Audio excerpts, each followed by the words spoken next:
The Green Fairy, images of absinthe in the Paris Belle Epoque. Absinthe was a favorite drink of Parisians in the Belle Epoque, a time period that lasted from 1871, just after the Franco-Prussian War, to 1914, just before World War I. It was a time of peace, prosperity, and optimism in Paris. It was a time of innovation, both scientific, artistic, and cultural. Absinthe had a high alcohol content and was seen to have hallucinogenic qualities as well. It was often called la fée verte, or the green fairy, a femme fatale that could lure men into a hypnotic state. Art Nouveau posters advertising absinthe were popular at the time and were seen in bars, cafes, and cabarets advertising the different brands. It was also supposed to have magical and psychedelic effects. Ernest Hemingway's protagonist in his novel For Whom the Bell Tolls says, opaque, bitter, tongue-numbing, brain-warming, stomach-warming, idea-changing liquid alchemy. It's supposed to rot your brain out, but I don't believe it. It only changes the ideas. And many writers and artists of this time felt that it got your creative juices running, that it opened your mind, that it helped in any creative endeavors that you had. Absinthe was created in 1790 by Pierre Ordinaire, a French doctor who lived in Switzerland. It was created from the herb Artemisia absinthium, commonly known as wormwood. It was rich in toujon, which was supposed to trigger these inexplicable mind-altering effects.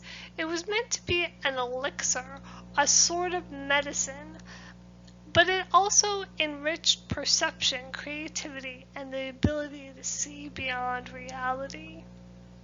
It was commercially produced in 1797 with anise and fennel added to make it an aperitif.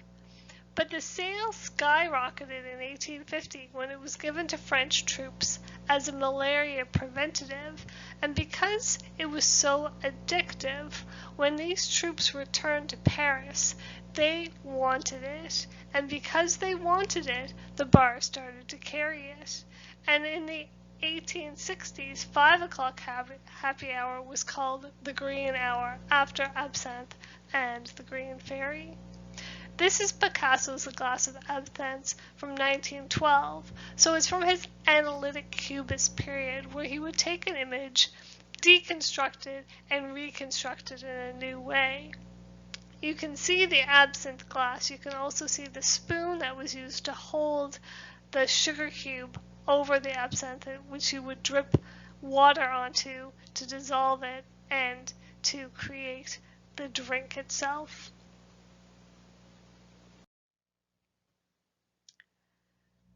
Oscar Wilde said, "A glass of absinthe is as poetical as anything in the world. What difference is there between a glass of absinthe and a sunset?" So he's comparing absinthe to a sunset. So obviously he thought it had very positive qualities. Absinthe was called the Green Fairy because of its green glowing shade. Now sometimes it could be colorless, but most often it was this bright color. Chlorophyll content in the wormwood accounted for the color. The natural tannin made it acidic and dry. Now it was also called in correspondance to Charton, and Charton was an insane asylum just outside of Paris. At this time, a lot of people believed that beer and wine were harmless, but spirits could cause a drinker to go mad. Absinthe was the quickest route to madness. So it was also called un train direct, and this was supposed to be a fast route to the madhouse.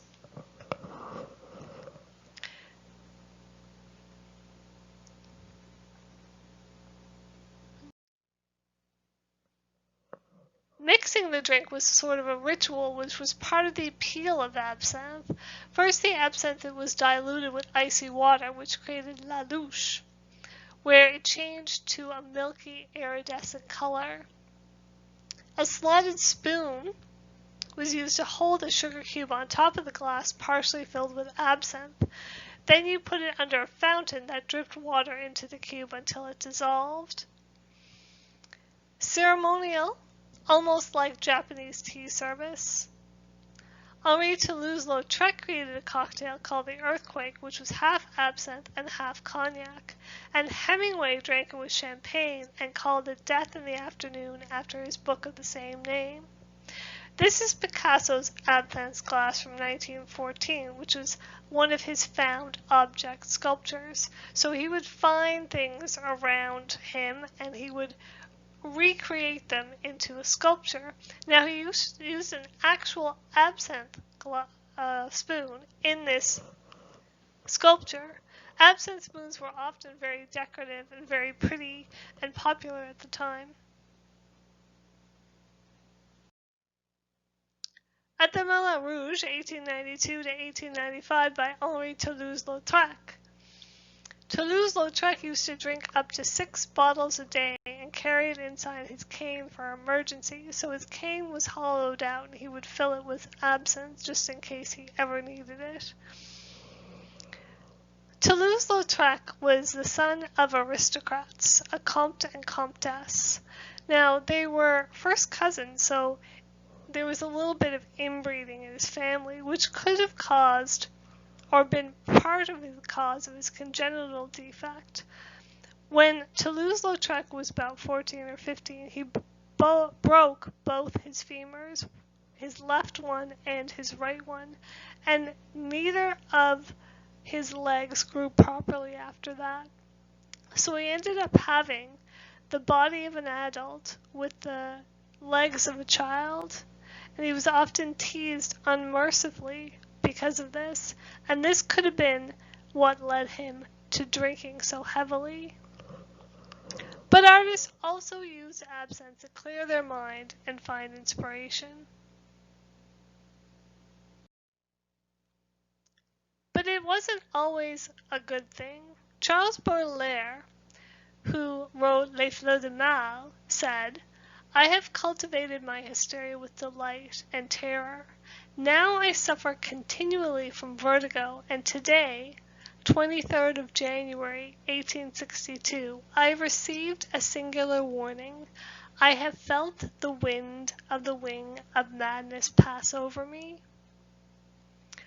With its high alcohol content, absinthe was highly addictive, and long-term use often led to psychosis and extreme paranoia. Charles Baudelaire attempted to give it up and was unable to do so, which was the case with many people who tried to give it up. Manet's first major work was called The Absinthe Drinker. It was an image of an alcoholic chiffonnier, or rag picker, by the name of Collaudet, painted as a dandy. He was regularly seen around the Louvre at the time. Full-figure paintings were usually reserved for the aristocracy, so this painting caused a scandal. People who were poor, downtrodden, economically disadvantaged did not get to be painted as a full figure. It was painted in 1859 and rejected by the Salon. Only Eugene Delacroix, the Romantic painter, voted in its favor. The Salon was an exhibition in Paris. It usually happened once or twice a year, and it was very popular. A lot of the Parisian public went to it. It was a juried exhibition, so you sent in your painting and it was either accepted or rejected. If it was accepted, it was a great advantage for a painter, because then people could see your work. There were very few exhibitions at the time. It wasn't until the Impressionists started doing their own exhibitions where work could be seen that wasn't accepted at the Salon. He showed this painting to his former master, Thomas Couture, who said, "An absinthe drinker," and they paint abominations like that. My poor friend, you are the absinthe drinker. It is you who have lost your moral sense. It was also a different painting because it was just a regular person. It was a person that was seen around town.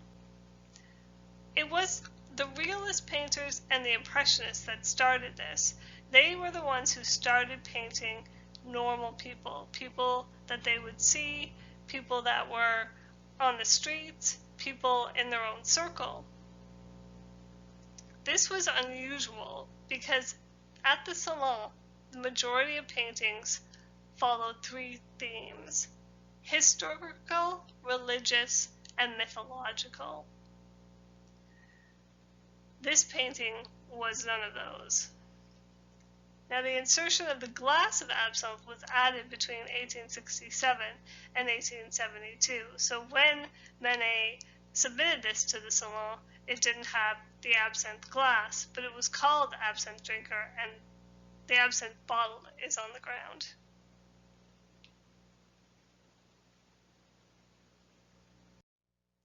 Degas in a Cafe, 1876, is often called the Absinthe Drinker, and is probably one of the most well-known paintings of absinthe in the Impressionist era. It was a painting of a couple in a cafe frequented by painters such as Degas, Manet, Pissarro, and Seurat, called La Nouvelle Atene. It was in the Place Pigalle, near Sacré-Cœur at the foot of Montmartre Hill. Montmartre was popular for its cafes, its artist studios, its brothels, its bars. In this painting, the woman is drinking a glass of absinthe, and he is drinking Mazagon, a cold black coffee with seltzer water. Degas painted it based on a friend who was an artist, and the woman who was an actress who was well known to him.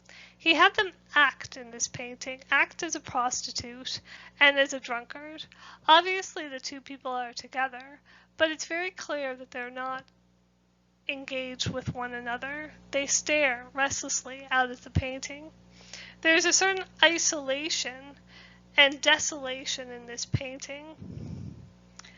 The woman has sort of a stupid, vacant look on her face, and the man sort of leaned forwards, looking out at something else outside the picture frame.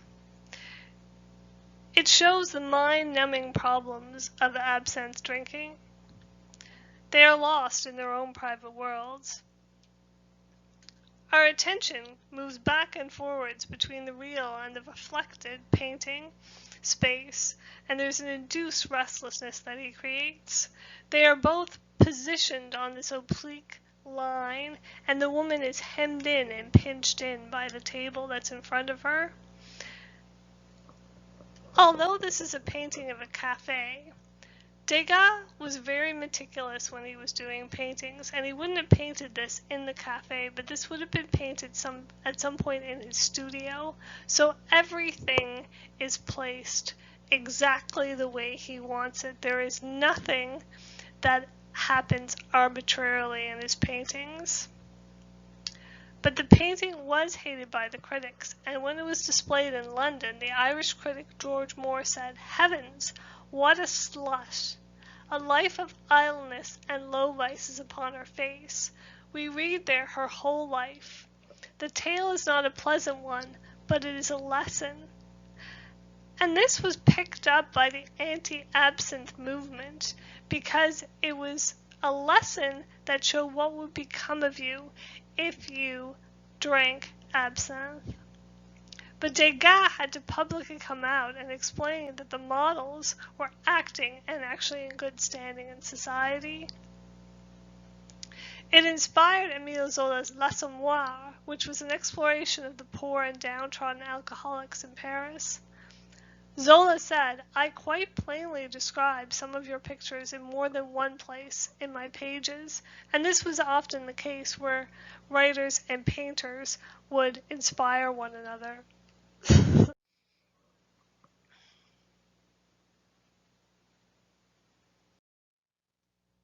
These are details of Degas' painting. On the left, we have a close-up of the woman's face. You can see her twisted mouth and her asymmetrical features. This is why she's often said to have an ugly or stupid look. You can also see the brush strokes and the quality of the paint. This is something typical of the Impressionists. While the Academy wanted their painters to paint as lifelike as possible and hide their brushstrokes, this isn't what the Impressionists wanted to do. They wanted you to know that they were there. They wanted you to see the hand of the artist. It was a more personal painting then.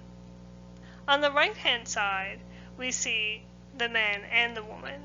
Now the man is looking off into space, but he's also reflected in the mirror in the background. And mirrors are often seen in Impressionist paintings. Manet's Bar de Folie Bergère would be a prime example. The man is also cut off. You can see that part of his pipe is missing, and this is a common technique inspired by Japanese woodcuts. It was meant to be like a photograph or like a picture, like a quick snapshot of life. Although we know Degas did this on purpose because everything that Degas did in this painting was intentional, you see it a lot in his ballet dancer paintings. You can see a limb cut off, you can see their torsos cut off, you can see a part of a woman in the painting but part of her is off. This is something that they did quite often.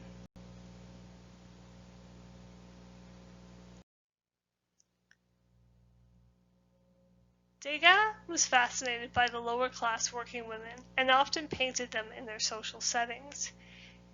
He was an upper class man. He had money. He had important friends who also had money, like Manet. This was something that was unusual, that he wouldn't have seen all the time.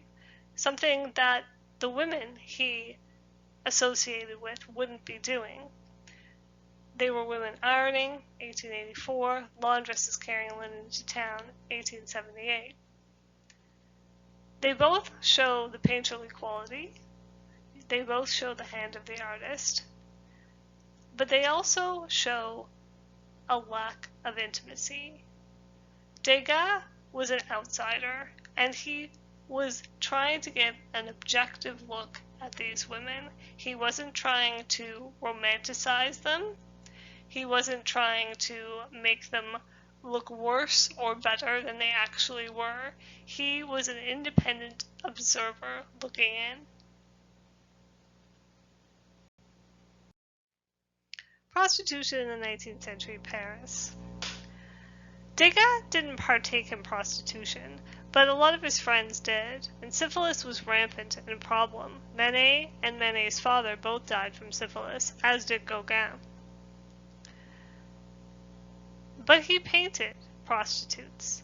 We can see at the cafe, the woman is meant to be a prostitute. You can see it from her dress, you can see it from the raggedness of it, you can see it just from her whole look.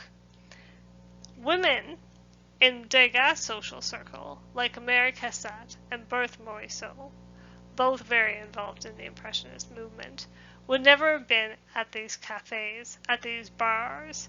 They would have been painting tea parties, domestic life, babies and children. But Degas had the opportunity to paint these women because he, of course, being a man, was allowed to go wherever he wanted to go. And we see that he liked to paint lower class women in their social settings. So it would make sense that he would paint prostitutes. On the right-hand side, we can see a group of prostitutes. The woman in the middle, in blue, has her thumb in her mouth, which has a couple of translations. Some people think it's a lewd gesture, almost like a middle finger. Some people think it's an indication to any men walking by that she's available. This was a pastel on monotype. It was a rather small painting. We can also see the woman in the foreground in purple has a very low-cut dress on. This wouldn't be something that an upper-class woman would wear. What's interesting though is these posts that he has, these vertical lines in the painting. It gives a fleetingness to the painting, a sense of immediacy. It's like we ourselves are walking by and catching a glimpse of this scene.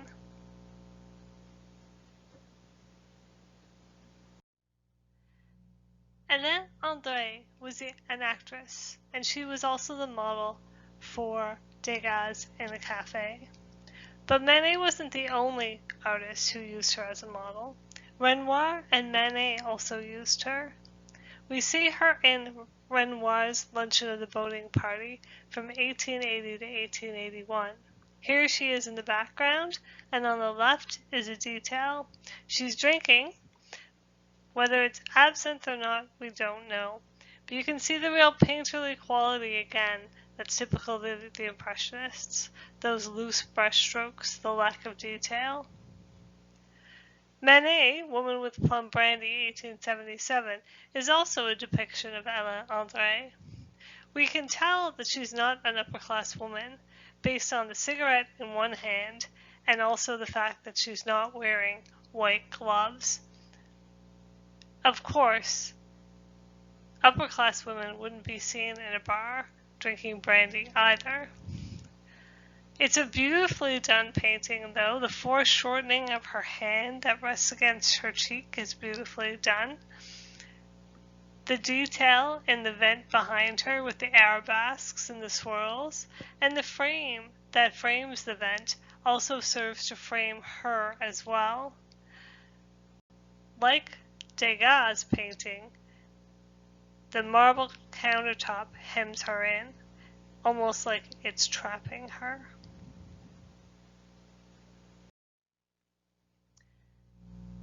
Manet used Hélène André quite a bit in his paintings. She's not as famous as Victorine Meurent, who was immortalized in Manet's famed Olympia. However, she's in several of his paintings. The one on the left, she's full frontal pose, so not an aristocrat, but still very similar to his Absinthe Drinker. On the right-hand side, the upper right-hand side, you see her in the garden with a man who seems very intent on what she's saying. They aren't looking at us. However, the man in the background seems to be looking at us, which I find rather interesting. The one below, Hélène André, is clearly the star of the painting. She's highlighted, she's looking out, not quite at us, but like there's something behind us. The other two figures, one's in profile and the other one is very sketchy, very loose brush strokes, where Hélène André is highlighted in this painting.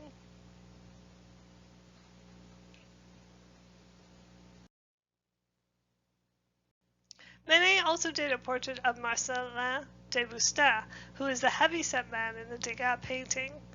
He was a French printmaker, and he was a friend of both Degas and Manet, and this is a little sketch that Manet did of the man. This is another Toulouse-Lautrec painting, Monsieur Boileau au Café. It was painted in 1893. It's typical of Toulouse-Lautrec, often painted patrons inside bars, cafes, cabarets, and this is no exception.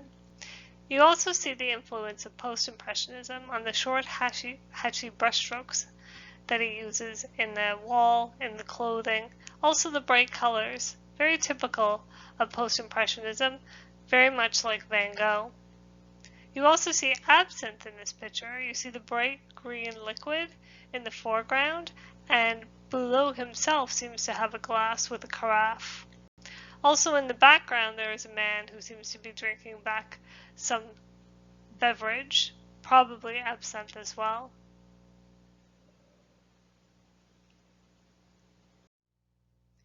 These are two of Henri Toulouse-Lautrec's sketches. The first one, Hangover, features Suzanne Valadon. Her name was actually Marie Valadon, and it was Henri Toulouse-Lautrec who changed her name to Suzanne, based on the biblical story of Suzanne and the Elders. He said it was because she liked to model for older men. But she actually became Toulouse-Lautrec's lover until she tried to commit suicide in 1888. She was actually quite an accomplished painter and mother of artist Maurice Utolo. In this painting, you can see she's sort of slumped forward. She's got a bottle of wine, it looks like, in front of her, and not absinthe. But you can see that she's got the same sort of expression that we see on other women painted during this time. She looks despondent and isolated.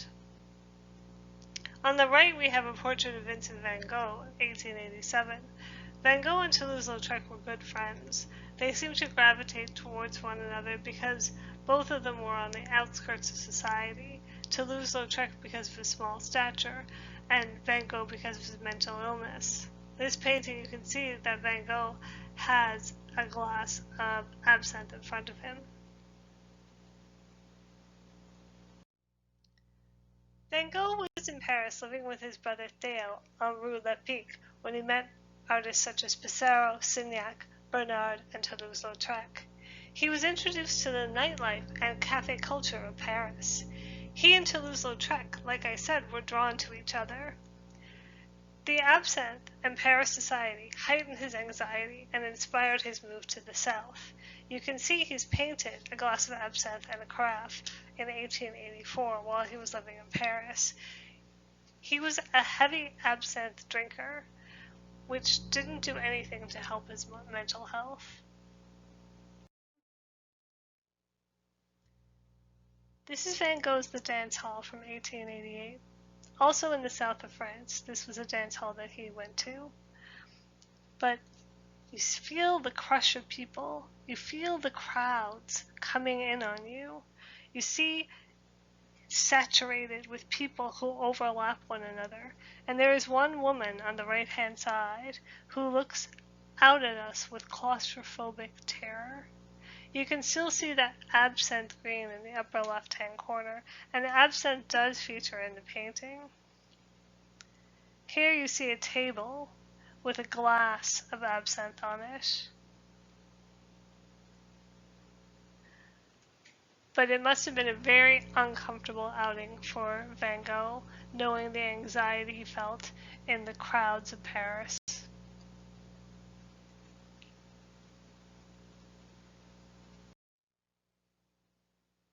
So Paul Gauguin did come to Arles for a short period of time and stay with Van Gogh.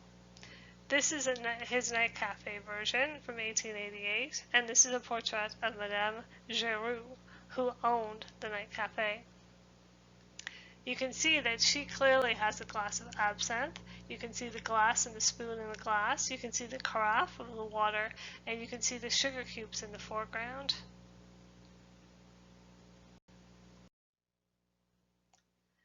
Picasso's Absinthe Drinker from 1903 is a portrait of Angel Fernando de Soto, so one of Picasso's Spanish friends. This is from Picasso's infamous Blue period. Some people think that he used a limited palette during this time because he couldn't afford more paints. However, he was also suffering from a type of depression. His good friend, Carlos Casemas, had just committed suicide. Picasso was penniless. He was questioning whether he could make it as a painter in Paris. He always had a crowd of people around him, though. He was like the king of the Bateau Lavoir, which is where he had a studio in Montmartre. Phil Baker says about Picasso's Blue period, Picasso's early work were studies of poverty and depression-ridden subjects, painted in tones of blue and green. Absinthe drinking seems to figure in these pictures as an instance of addiction, angst, and psychic extremity. And you can see this in many of his Blue period paintings. There's a woman here, looks very unhappy, poverty-stricken, with a blue cloak wrapped around her and an absinthe glass in front of her. This is a man and a woman. with the carafe and the absinthe glass. These are two women at a bar. We see them from behind, and they have an absinthe glass in between them. The difference between Picasso and Degas was that Picasso was friends with these people. He would sit at a table next to them. He was their neighbor. He was like them. He had no money. He was poverty-stricken. So these paintings are very personal and very intimate. Degas was a man who was upper class looking at social distance. So these people were far removed from Degas' inner circle. He was an observer looking from the outside, whereas Picasso was inside. He was painting what he saw around him, the people who lived near him in the Bateau Lavoir, in Montmartre, in the cafes that he frequented. These are three of Picasso's Absinthe Drinkers from 1901. The first one you can see it's earlier in the year. This is a more painterly painting, a little bit more of an impressionistic style with quick slashes and brushstrokes. He's starting to use a thicker application of paint in the other two, more flat planes of color. The one in the middle, she has these elongated fingers, very much like El Greco, who influenced Picasso quite a bit. On your far right-hand side, you have a woman who's hunched over. She's got her arms crossed. She's looking outside the painting, and she's got that glass in front of her. So these are very much depictions of women who are having a difficult time, who are depressed, who have no money, but they all have that common absinthe in front of them. These are some other depictions of absinthe drinking. This is Victor Olivier. He's a Czech painter and illustrator. It's called Absinthe Drinker of 1901, and you can see there's a ghostly figure of the green fairy right in front of him sitting on his table. What's interesting was that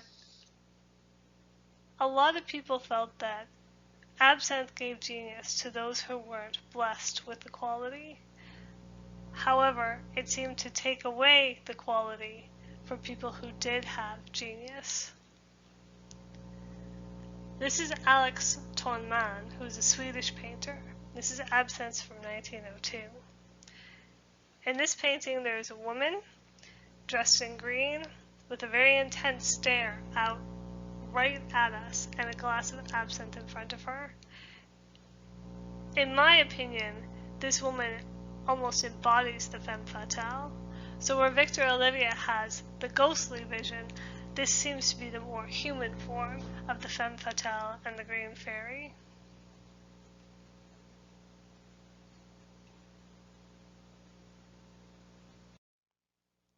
Here we have Jean-Francis Paris' Absinthe Drinker from 1881. We have two men sitting on a terrace outside with absinthe glasses in front of them. Although they are together, they seem very much alone.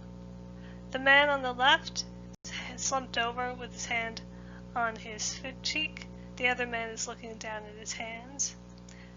Another example of absinthe and isolation. Jean Béraud, Absinthe Drinkers in 1908. Less like the Impressionists in style, a more naturalistic style. However, it does have some similarities to Degas in composition. There's a woman and a man, like in Degas at the cafe.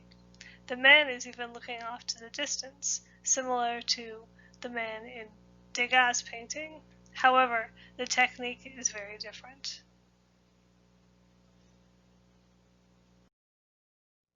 I hope you enjoyed my mini class on Absinthe, Paris, and the Belle Epoque. To learn more about the online, live, interactive classes, please go to my website, arthistorylectures.ca, or email arthistorylectures@gmail.com, or check us out on Facebook. Also, make sure you subscribe and like the page. Thank you.